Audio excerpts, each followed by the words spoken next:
Welcome to day 30. So there is today and tomorrow left. Tomorrow we are having a free-for-all madness fun reading session.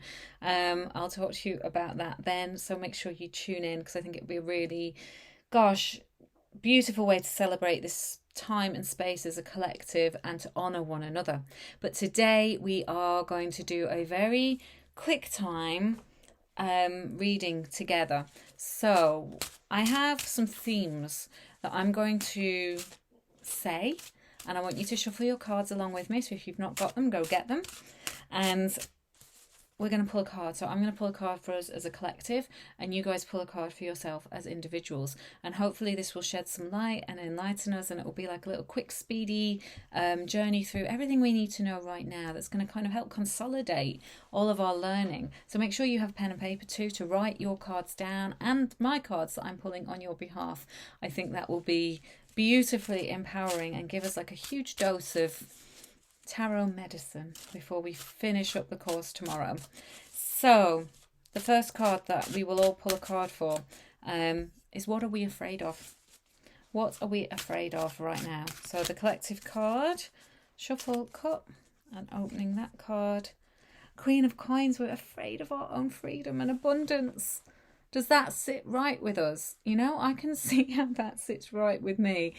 Gosh, she looks incredible. She's abundant, but she's naked, and she's, well, mostly naked, and she's exposed. And perhaps to get to that point of abundance that we all hope for, that place of having enough money, enough material comfort that we can sit back and relax about life a little bit, what we need to do to get there feels frightening and maybe overwhelming, but it's so worth pursuing. So this card, I think, as a fear card, is like it's showing that sometimes the things that we most desire in life are the things we're most afraid to go after. But how awful if we never go after them? How awful if we never push outside of that comfort zone to get this kind of bounty and beauty within our lives? So what was your card for your fear? I love that as a fear card. The next card is, how am I, or for me, as I'm pulling for others, how are we bountiful? How are we bountiful right now? Again, a kind of a random out there question that could bring us all kinds of answers. So shuffling and cutting, how are you? How are we bountiful? So we thank you, cards, for being so beautiful. We have the King of Wands. Look at that. It's a phoenix rising from the ashes. Its wings are aflame. There's peacock wings peacock feathers, down the bottom, and the beautiful phoenix is rising and flying towards the sun. The King of Wands is ownership of our creativity. So I know there are plenty of creative people in this group. Whether you see yourself as creative or not, it actually doesn't, what is creative? Creative is just living a life that is inspired and motivated and willing to do things a little bit differently. So how are we bountiful? Perhaps right now, and let's breathe this in. I love this energy. We as a collective are bountiful because we're the goddamn King of Wands. We are owning our mastery of our life in creative and unexpected ways, and we're rising up. We're rising out of all of our pain and trauma and all that ash that's perhaps had us down on the ground for a very long time, and we are moving towards light and abundance and power and new understandings. What card did you get for your bounty? Okay, how are we beautiful? Okay, we could be talking about physically, we could be talking about emotionally, mentally. How are we currently beautiful? How can we experience beauty in our lives? So you pull your card and I'll pull our card. Oh, we got another King of Swords. It's a griffin with a sword. We're beautiful because we're cutting through our crap, ladies. We are cutting through our pain, our sorrows, our traumas, and we're finding the power in it all. And we're sitting on that throne, and we're recognizing that everything that's harmed us, everything that has helped us, has all brought us to this cumulative point of power over our minds. And it's our minds, isn't it, that tend to lead us down paths of destruction and pain. But right now, as at this moment, we're feeling perhaps like so clear, so much clarity, so much ownership of our brain and what it's going to do with us next. We're in control. So that is how we are beautiful. We are beautiful because we are clear. Lovely. Okay, so the next card is, how are we love? How are we love right now? How is love experiencing itself through us as a collective. And of course, you pull your individual card. How are we love? The Queen of Swords. Okay, so there she is in her beautiful abundance, and she's ferocious. She's not going to take any prisoners. She is not for anybody else's nonsense. She will not stand for the pain that other people perhaps want to place upon us or make us feel responsible for them. She's cutting through codependence. She is cutting through myths of herself, and she's standing in her truth and her power. And that is the love that we need at any given moment as a collective.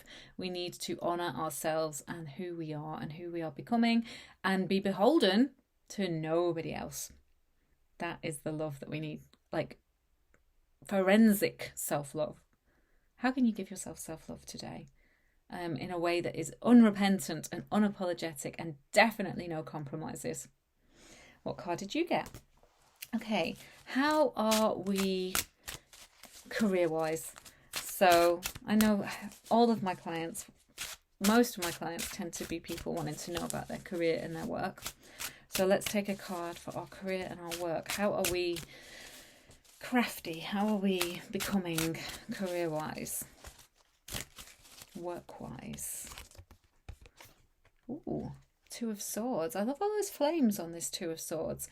This to me is saying we think we know the way forward, but that is a myth. It's a legend. The way forward is dependent upon other circumstances outside of our control. So pause for a moment, take a breath, recognize that your career, your work, your version of yourself that sits within that career and that work is subject to quite powerful change. The forces of water, of the moon, and of fire are at play here, which makes me think that we are very much ready to straddle something new, and it's not what we're expecting. She's got those two swords, thinking that those are our only options, but perhaps there are other options going to make themselves known, and it might feel quite feisty and ferocious. It might be that things burn down, that life is a little bit peculiar for a while, and then we come out the other end with some new paths and some new options. Okay, so final card. What is our truth? What is our truth as we step forward from this beautiful tarot journey into life? Our truth is, as a collective, and take your card individually. The Fool. There we go, jumping off the cliff. Hopefully jumping off the cliff. And as I always say with a Fool, is it better to sit on the edge of expectation or to take the leap into something new? You took the leap to be on this course, and I'm very grateful for it. But the real leap begins now. You know, as the course comes to a close, we're going to dive into something new. We're going to dive into life with tarot as a more potent tool within our lives. And we have this beautiful mermaid. I think it's actually the Little Mermaid being depicted here. And what does she do? She leaves the water to become a human. We're leaving our murky water to become something different, to experience a new way of life, a spiritual, divine, sacred way of life, with tarot constantly keeping us in connection with that sacred, that ritualistic, that spiritual aspect of who we are. And how glorious is that?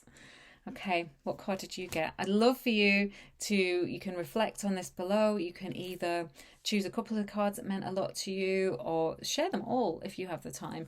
But certainly let us know your card for the day as we make this closure point. And I cannot wait to see you tomorrow, because we are going to have some fun.